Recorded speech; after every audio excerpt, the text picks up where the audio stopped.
Hi dear students, good morning. Today we are going to discuss about Gautama Buddha.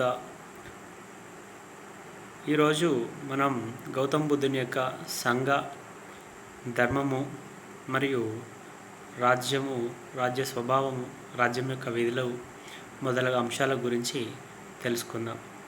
నిన్నటి క్లాస్లో గౌతమ బుద్ధుని యొక్క జీవిత విశేషాలు, ఆర్య సత్యాలు, అష్టాంగ మార్గము మొదలగు విషయాల గురించి తెలుసుకున్నాం. బుద్ధుడు స్థాపించినటువంటి మతమే బౌద్ధ మతము. బుద్ధునికి గల ఇతర పేర్లు శాక్యముని, తథాగతుడని కూడా పేర్కొంటారు. బుద్ధుని యొక్క అసలు పేరు సిద్ధార్థుడు, సిద్ధార్థ గౌతముడు అని కూడా పిలుస్తారు. బుద్ధుడు ప్రస్తుత నేపాల్లోని లుంబిని వనంలో క్రీస్తుపూర్వము 563 సంవత్సరంలో జన్మించాడు. తల్లిదండ్రులు శుద్ధోదనుడు, మాయాదేవి లేదా మహామాయ. బుద్ధుడు 16వ సంవత్సరంలో రాణి యశోధరని వివాహం చేసుకోవడం జరిగింది. 29వ ఏట రాజప్రసాదము వదిలి గంగానది ప్రాంతానికి జ్ఞాన సముపార్జన కోసము వెళ్ళటం జరిగింది. దీనినే చరిత్రలో మహాభినిష్క్రమణము అంటారు.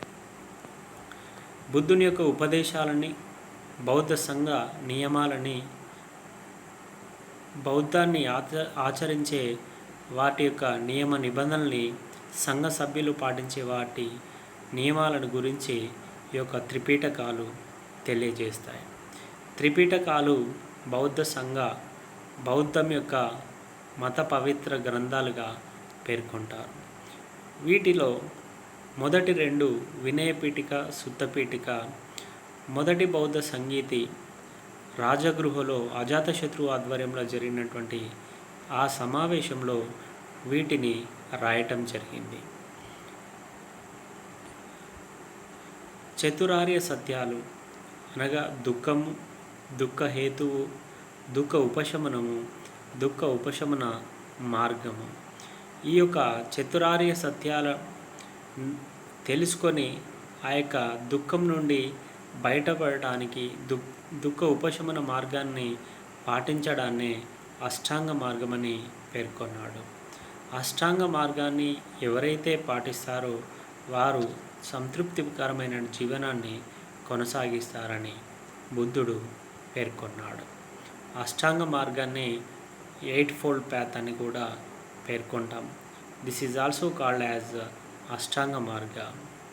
Right thinking, right intention, right speech, right conduct, right livelihood, right effort, right mindfulness, right concentration.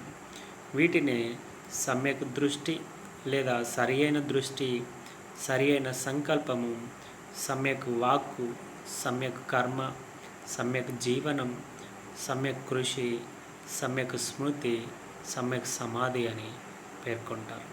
వీటిని గురించి నిన్నటి క్లాస్లో తెలియజేయడం జరిగింది. అలాగే కర్మ భావన. ముఖ్యంగా కర్మ అనేటువంటి దాన్ని 3 రూపాల్లో బుద్ధుడు పేర్కొన్నాడు. శారీరక కర్మలు, మానసిక కర్మలు మరియు వాక్కు రూపంలో కర్మలు అని కర్మ సిద్ధాంతాన్ని 3 రూపాల్లో చెప్పడం జరిగింది. కర్మ అనేటువంటిది మరో రకంగా 2 రకాలుగా ఉంటుందని పేర్కొన్నాడు. ఒకటి వ్యక్తిగతమైనటువంటిది, 2 సామూహికమైనటువంటిది. కర్మ తర్వాత బౌద్ధం సంఘ భావన. బుద్ధుని యొక్క సంఘము అనేటువంటిది ఎందుకు ఏర్పాటు చేశాడు అనేది కనుక మనం గమనించినట్లయితే, ఆనాడు భారతదేశాన్ని పట్టిపీడిస్తున్నటువంటి వర్ణ వ్యవస్థని ఖండిస్తూ ఆ యొక్క ఎటువంటి కుల మత అనేటువంటి భేదం లేకుండా అందరికీ సమాన అవకాశాన్ని కల్పిస్తూ ఆ యొక్క సంఘంలో సభ్యులుగా చేర్చుకోవడం జరిగింది. మనం ఇక్కడ గమనించినట్లయితే ఆ యొక్క బుద్ధుడు ఏర్పాటు చేసినటువంటి ఆ యొక్క సంఘంలో ఆనాడు 60 మంది శిష్యులు వివిధ వర్ణాలకి, వివిధ కులాలకి, మతాలకి చెందిన వృత్తులకి చెందినటువంటి వారు అందులో సభ్యులుగా చేరటం జరిగింది. కేవలము పురుషులే కాకుండా సంఘంలో స్త్రీలను కూడా అందులో చేర్చుకోవడం జరిగింది.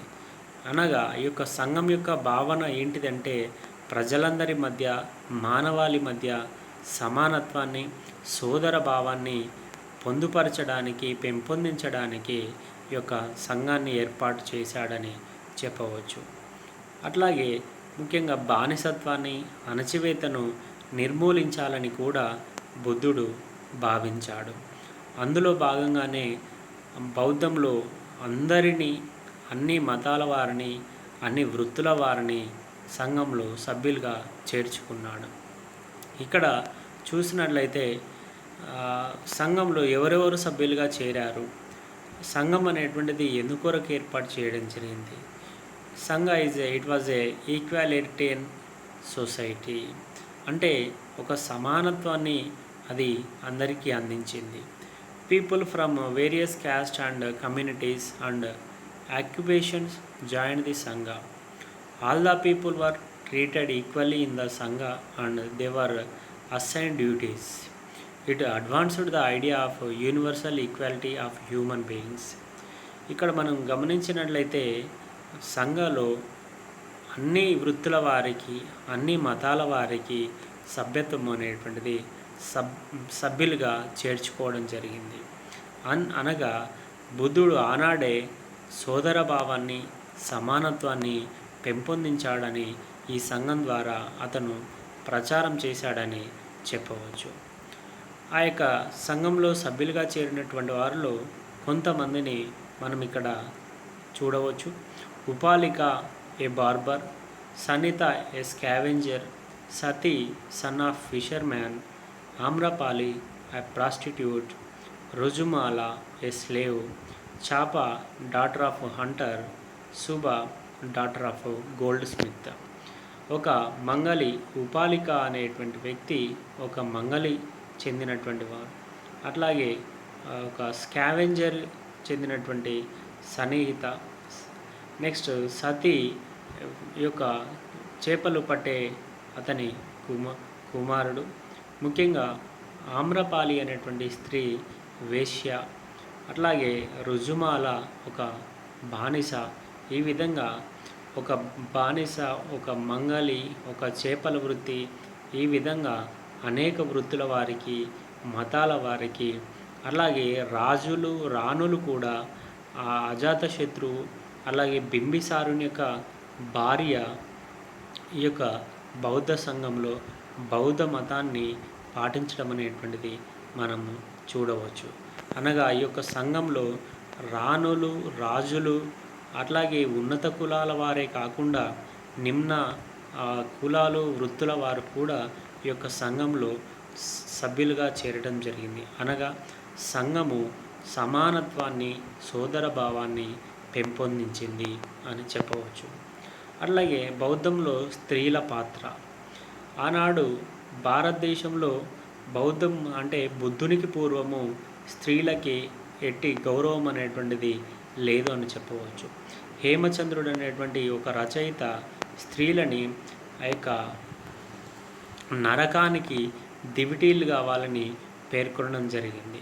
అనగా స్త్రీల యొక్క స్థానాన్ని గురించి మనువు, అట్లాగే ఆనాటి రచయితలు చాలా హేళనగా మాట్లాడడం జరిగింది. అటువంటి సమయంలో బుద్ధుడు బౌద్ధంలో స్త్రీలకి ప్రత్యేకమైనటువంటి స్థానాన్ని ఇవ్వటమే కాకుండా సంఘంలో సభ్యులుగా చేర్చుకోవడమే కాకుండా వారి యొక్క స్వేచ్ఛ, స్వాతంత్రాల గురించి పేర్కొనడం జరిగింది. కాబట్టి బౌద్ధంలో చేరిన తర్వాత స్త్రీల యొక్క స్వేచ్ఛ, స్వాతంత్రం అనేటువంటిది పెరిగింది అని చెప్పవచ్చు.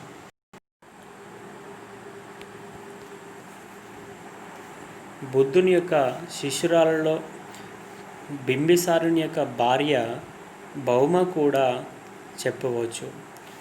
ఈ యొక్క బౌద్ధ సంఘంలో స్త్రీలు, వేశ్యలు, రాణులు, రాకుమార్తెలు అనేక మంది ఇందులో చేరడం ద్వారా వారికి పూర్తి స్వేచ్ఛ లభించింది అని చెప్పవచ్చు. తర్వాత బౌద్ధం యొక్క రాజనీతి భావాలు. బౌద్ధం యొక్క రాజనీతి భావాల్లో ముఖ్యంగా రాజ్యావతరణ గురించి బౌద్ధ సాహిత్యానికి సంబంధించినటువంటి మహాపరినిబ్బన సూత్త మరియు జాతక కథలు యొక్క బౌద్ధ రాజనీతి భావాల గురించి వివరిస్తాయి.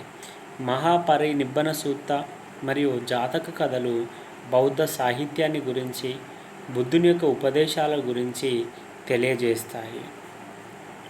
రాజ్యము లేదా రాజకీయ సమాజం ఏర్పడక ముందు ప్రజలు స్వార్థము, క్రోధము, ద్వేషం లాంటి అవలక్షణాలతో అరాచక జీవితాన్ని గడిపేవారు. ఇటువంటి అరాచక జీవితం నుండి బయటపడటానికి ప్రజలందరూ కలిసి మహాజన సమ్మతి ఆధారంగా ఒక నాయకుణ్ణి ఎన్నుకున్నారు అని మహాపరినిబ్బన సూత్త మరియు జాతక కథల ద్వారా తెలుస్తుంది.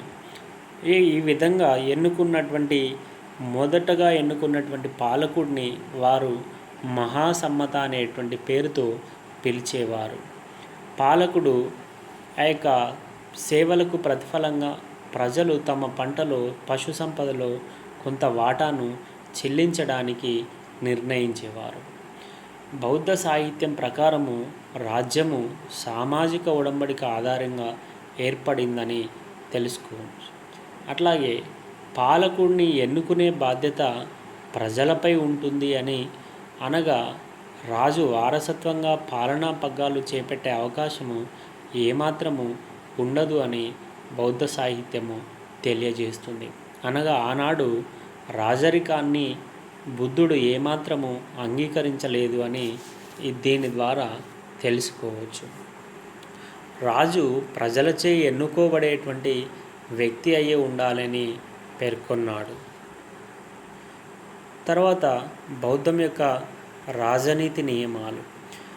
బుద్ధుని యొక్క అభిప్రాయం ప్రకారము ఆనాడు రాజులు లేదా పాలకులు ఎటువంటి నియమాలు పాటించాలి, ఏ విధంగా తమ యొక్క పరిపాలనకి సంబంధించి ముఖ్య నియమాలని అనుసరించాలి అని మహాపరినిబ్బన సూత్రలో లిచ్చవి వంశ గణతంత్ర పాలన గురించి వివరించడం జరిగింది. ఆనాడు ఉన్నటువంటి షోడశ మహాజన పదాలలో ఒకటి అయినటువంటి లిచ్చవి వంశ గణతంత్ర పాలన గురించి, ఆ యొక్క పాలకులు పాటిస్తున్నటువంటి 7 ముఖ్య నియమాలను గురించి బుద్ధుడు వివరించాడు. ఈ యొక్క లిచ్చవి వంశ పాలకులు పాటించడం ద్వారా, వారు ఆ నియమాలను పాటించడం ద్వారా ప్రజల యొక్క సంపూర్ణ మద్దతును పొందారని బుద్ధుడు అభిప్రాయాన్ని వ్యక్తం చేశాడు. ఆ యొక్క నియమాలను గురించి మహాపరినిబ్బన సూత్రలో పేర్కొనడం జరిగింది. అవి: మొదటి నియమము తరచుగా సమావేశాలు నిర్వహించడం. ముఖ్యంగా ఈ యొక్క సమావేశాలు నిర్వహించడం యొక్క ప్రధాన ఉద్దేశము ఆనాడు రాజకీయ నిర్ణయాలు తీసుకోవడానికి తరచుగా సమావేశాలు నిర్వహించడం అనేటువంటిది జరిగింది. లిచ్చవి రాజులు ప్రజాప్రతినిధులుగా ఎన్నికయ్యేవారు. ప్రజలు వారి ఎన్నికలో కీలక పాత్రను పోషించేవారు. వారు ప్రజల అభిప్రాయాలు, ఆకాంక్షలకు అనుగుణంగా నడుచుకునేటువంటి వారు. రెండో నియమము సమావేశాల నిర్వహణ తీరుకు సంబంధించింది. ఈ నియమము సమైక్యతను ప్రబోధిస్తుంది. మూడో నియమము చట్టాల అమలుకు సంబంధించింది. చట్టాలను రూపొందించిన తర్వాత వాటిని ఖచ్చితంగా అమలు చేయాలని ఈ నియమము చెబుతుంది. చట్టాలు కేవలం కాగితాలకే పరిమితం కాకూడదని కూడా ఈ నియమము సూచిస్తుంది. అంటే ఆనాడు రాజులు రూపొందించినటువంటి చట్టాలని అమలు చేయాల్సినటువంటి ఆవశ్యకత గురించి, అది కేవలం కాగితాలకే పరిమితం కాకూడదని వివరించాడు. నాలుగో నియమము పాత కొత్త తరాల మధ్య అనుబంధం ఉండాలని తెలియజేస్తుంది. అనగా పాత కొత్త తరాలు అనగా ఇక్కడ పాత తరం అనగా వయసు, అనుభవం కలిగినటువంటి వ్యక్తులు, కొత్త తరం అనగా పాలనలో యువకులు అని చెప్పవచ్చు. ఈ యొక్క పాత కొత్త తరాల మధ్య అనుబంధం గురించి ఈ యొక్క నాలుగో నియమం తెలియజేస్తుంది. ఐదో నియమము సమాజంలోని బలహీన వర్గాల యొక్క సంరక్షణకు సంబంధించినటువంటి చర్యల గురించి వివరిస్తుంది. అనగా పాలకులు, రాజు బలహీన వర్గాల సంక్షేమం కోసము ఏ విధమైనటువంటి చర్యలు చేపట్టాలనేది 5వ నియమం తెలియజేస్తుంది. 6వ నియమము మరియు 7వ చివరి నియమము ప్రజాస్వామ్యము, ఆధ్యాత్మిక మరియు విద్యా విషయాలను గురించి వివరిస్తాయి.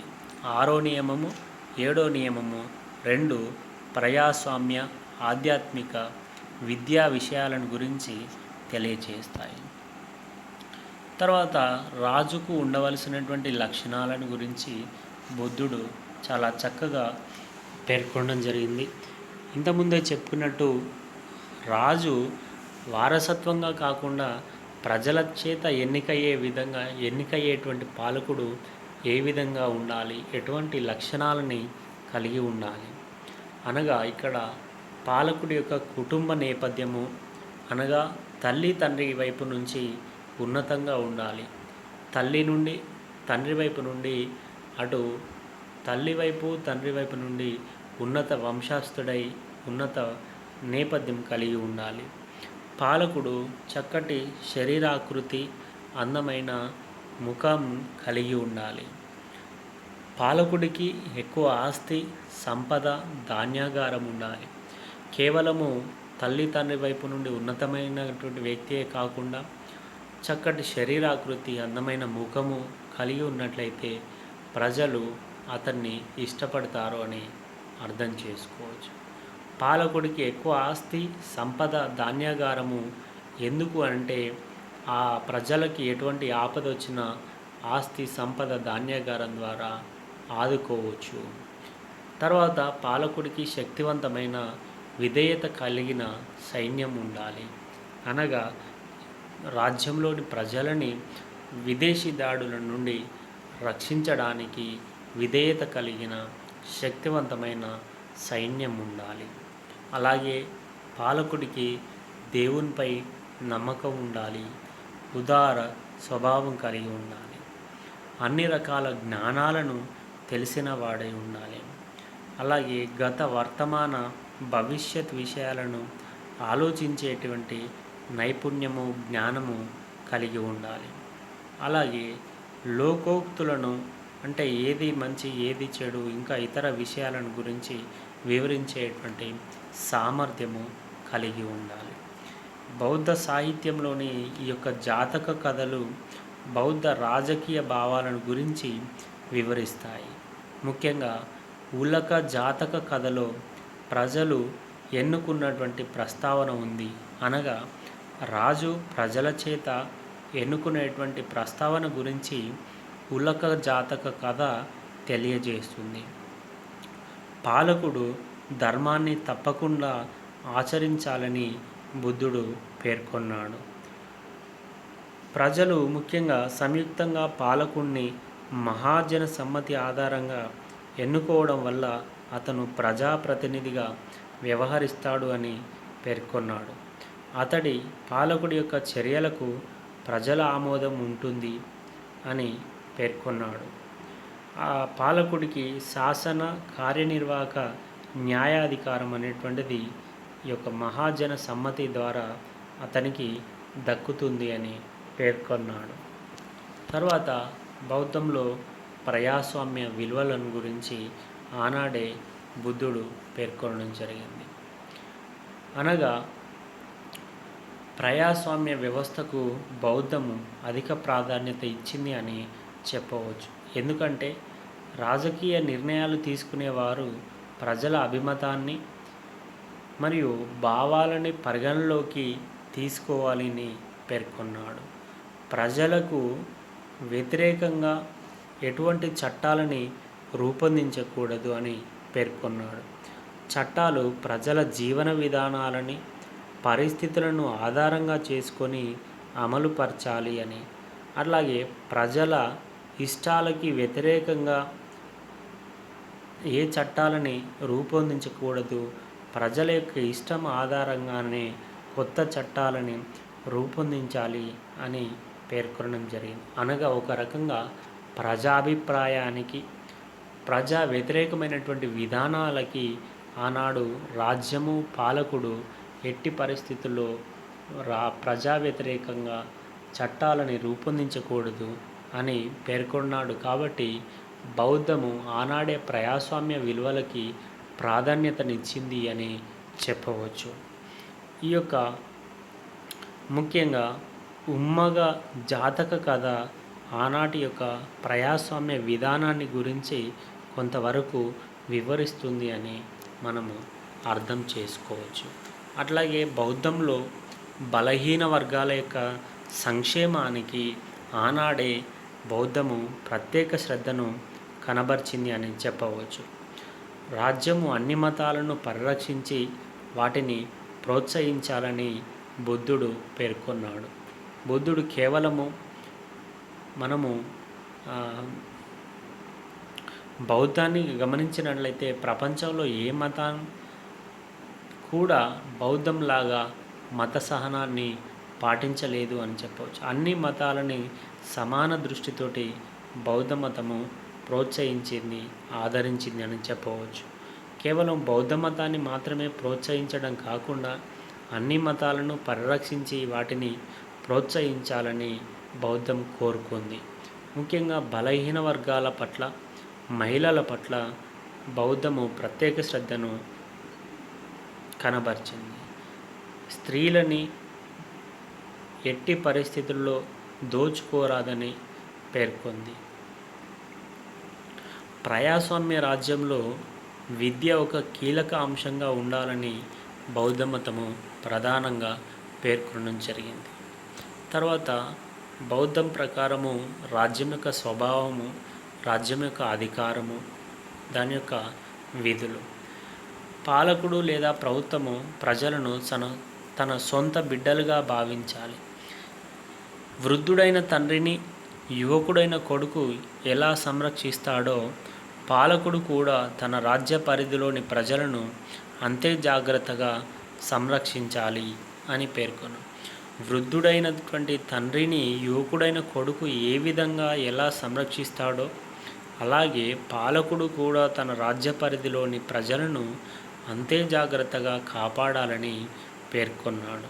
అలాగే ప్రజలను తన సొంత బిడ్డలుగా భావించాలని చెప్పాడు.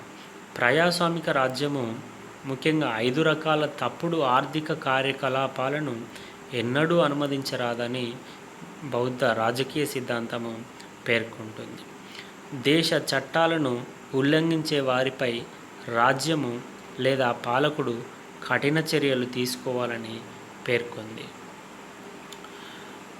పాలకుడు లేదా పాలకులు అనునిత్యము ప్రజలతో సంబంధాలు కలిగి ఉంటూ ప్రజల యొక్క మనోభావాలను, వారి నాడిని ఎప్పటికప్పుడు తెలుసుకోవాలని పేర్కొన్నాడు. బహిరంగ చర్చ అట్లాగే ఏకాభిప్రాయానికి అవకాశం కల్పించి ప్రజాభిప్రాయము వ్యక్తం అయ్యేలా చూడాలని చెప్పాడు. గంధదిండు జాతక కథలో పేర్కొన్నట్లుగా రాజు తరచుగా మారువేషంలో తిరుగుతూ ప్రజల అభిప్రాయాలని తెలుసుకోవాలి. సలహాదారులు రాజుకు 2 కళ్ళుగా ఉపయోగపడాలి అని పేర్కొన్నాడు. ప్రతి మనిషికి సమన్యాయం జరిగేలా పాలకుడు కృషి చేయాలి. న్యాయాన్ని బౌద్ధంలో ధర్మ లేదా ధమ్మ అని పిలవడం జరిగింది. ఈ ధర్మకు ప్రధానంగా 5 సూత్రాలు ఉంటాయని బుద్ధుడు పేర్కొన్నాడు. ఏంటివి 5 సూత్రాలు అనగా ప్రాణులని చంపకూడదు, నాట్ టు కిల్, అండ్ దొంగతనము చేయరాదు, వ్యభిచారానికి దూరంగా ఉండాలి, అసత్యము పలకరాదు, మద్యపానము సేవించరాదు. అంటే జీవహింస చేయరాదు, అట్లాగే దొంగతనము చేయకూడదు, వ్యభిచారానికి దూరంగా ఉండాలి, అసత్యము ఆడరాదు, మద్యపానము సేవించరాదు. Not to kill, not to steal, not to commit sexual misconduct, not to use harmful speech or lies, not to use intoxicants. ఈ యొక్క బౌద్ధ ధర్మంలో ఈ 5 ప్రధాన సూత్రాలను గురించి బుద్ధుడు పేర్కొనడం జరిగింది. ఎవరైతే రాజ్యంలో రాజు కిరాతక పాలనని పరిపాలన చేస్తాడో ఆ రాజ్యంలో నూనె, తేనె తదితర ద్రవ్యాలు, పండ్లు తమ యొక్క తీయదనాన్ని, పూలు తమ యొక్క సువాసనని కోల్పోతాయని బుద్ధుడు పేర్కొనడం జరిగింది. పాలకునికి ఉండవలసినటువంటి సద్గుణాలని 52వ జాతక కథ వివరిస్తుంది. పాలకుడు అసత్యాల నుంచి దూరంగా ఉండాలి. పాలకునిలో రాగద్వేషాలు అనేటువంటివి ఉండకూడదు అని పేర్కొన్నాడు. పాలకుడు తన విలాసాల కోసము రాజ్యధనాన్ని దుర్వినియోగం చేయరాదు అని పేర్కొన్నాడు. రాజు ఎప్పుడూ కూడా తన సంపద ప్రజల కోసము ఖర్చు చేయాలి కానీ ప్రజల సంపదని తన సుఖాల కోసం, విలాసాల కోసము దుర్వినియోగం చేయరాదని పేర్కొన్నాడు. అట్లాగే బౌద్ధ రాజకీయ సిద్ధాంతం ప్రకారం అధికారము 5 భాగాలుగా విభజించబడి ఉంది. అవి భౌతిక శక్తి, ధనశక్తి, సముదాయ శక్తి మరియు జన్మసిద్ధ శక్తి, విజ్ఞాన శక్తి అని 5 రకాల 5 భాగాలుగా అధికారాన్ని విభజించడం జరిగింది. అందులో విజ్ఞాన శక్తి అత్యున్నతమైనది అని పేర్కొన్నారు. ఎందుకంటే విజ్ఞానమే ఇతర శక్తులకు సరైన మార్గంలో నడిపిస్తుంది అని పేర్కొన్నాడు. రాజ్య నిర్వహణలో భాగంగా ముఖ్యంగా పాలకుడు ప్రధానంగా రెండు విధాలను పాటించాలని బౌద్ధం చెబుతుంది. ఒకటి, సైనిక శక్తితోనే ఎదుర్కోవాలి. దౌత్యాన్ని దౌత్యంతోనే జయించాలి. మంచితో చెడును జయించాలి. రెండవది, ద్వేషము, ఆగ్రహం స్థానంలో పాలకుడు సహృదయాన్ని కలిగి ఉండాలి. చెడు స్థానంలో మంచిని, స్వార్థం స్థానంలో దానాన్ని, అసత్యం స్థానంలో సత్యాన్ని అలవర్చుకోవాలి అని పేర్కొన్నాడు. రాజ్యము లేదా సార్వభౌముని ముఖ్య లక్షణాలలో మానసిక, భౌతిక బల ప్రయోగం కూడా ఒకటి అని పేర్కొన్నాడు. ఉమ్మగ్గ జాతక కథలో పేర్కొన్నట్టు రాజ్యాన్ని విదేశీ శక్తుల నుండి కాపాడుకోవడానికి దేశాన్ని పరిరక్షించవలసినటువంటి అవసరాన్ని గురించి రాజ్య పరిరక్షణ కోసము ఈ క్రింది అనేక మార్గాలని పాటించాలని చెప్పాడు. అందులో ప్రధానమైనది ప్రహరీ గోడలు నీటి ప్రవాహంతో నగరాన్ని సురక్షితంగా మార్చాలి. అనగా ఇందులో భాగంగానే జలదుర్గాలని, ఆ యొక్క రాతి దుర్గాలని, కోటలని ఏర్పాటు చేయాలని చెప్పాడు. ఇందులో భాగంగానే మనము నేటి కాకతీయుల ఏకశిల నగరంగా పేర్కొనదగినటువంటి కిలా వరంగల్, అట్లాగే గోల్కొండ కోట, ఈ యొక్క కోటలను కనుక చూసినట్లయితే ఆనాటి కుతుబ్ షాహీలు, కాకతీయులు రాజ్య రక్షణ కొరకు ఆ యొక్క ప్రహరీ గోడలు అంటే ఆ యొక్క రాతి కోట, మట్టి కోట లాంటివి నిర్మించారని చెప్పవచ్చు.